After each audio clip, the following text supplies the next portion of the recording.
une anecdote, mais à mourir de rire, que j'ai appris par la suite, parce que comme tous les parents, on apprend par la suite. Hein. C'est qu'il avait un autre joueur qui était en 2e année, qui s'appelait Jouet Kobo, qui venait de Bondy.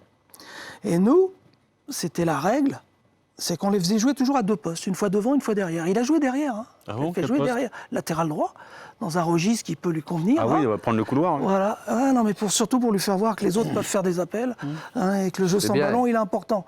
Et il avait dit à son copain, mais comme tous les enfants, c'est des malicieux, il a dit « Ne sois pas bon parce qu'ils vont te remettre là le prochain coup. » Ah ouais. C'est extraordinaire. Ah ouais. Ouais. Mais qu'est-ce que quand vous aviez des discussions avec un joueur comme Kylian ou avec Blaise, des joueurs exceptionnels, est-ce qu'il y a quelque chose de spécial que vous ressentez chez ces joueurs, ou est-ce que ce sont des gamins comme tous les autres? Bah, La maturité, tu ouais, parles ouais. Ouais, je pense quelque chose enfin, je sais pas, une anticipation en fait de la situation, quelque chose de spécial qui dit il est spécial. Ce qui est sûr, c'est que Il n'était pas surclassé. non, je pense qu'ils l'ont surclassé un peu en 2e année à Bondy, parce qu'il ne jouait pas au plus haut niveau régional.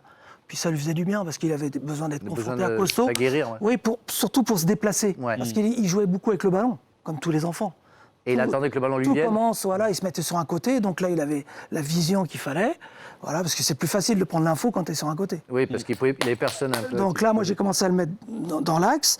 Et là, je rigolais avec lui, parce que quand je l'avais vu l'année dernière, j'ai dit, putain, Mbappé qui ne voulait pas jouer avant-centre. Bah oui. Tu vois, j'ai dit, tu vois, mais on l'a amené, on ne lui a pas imposé. Voilà. Donc, non, ce genre de joueurs, il faut que ça soit cohérent ce qu'on leur propose. Voilà. Donc il y a une vraie réflexion. Ils ne vont pas simplement répéter, s'entraîner. J'ai eu Corchia aussi comme ça. Quand il sortait du terrain, Corchia, pendant une demi-heure, il me parlait. Vous voulez comprendre Voilà. certaines choses. Voilà.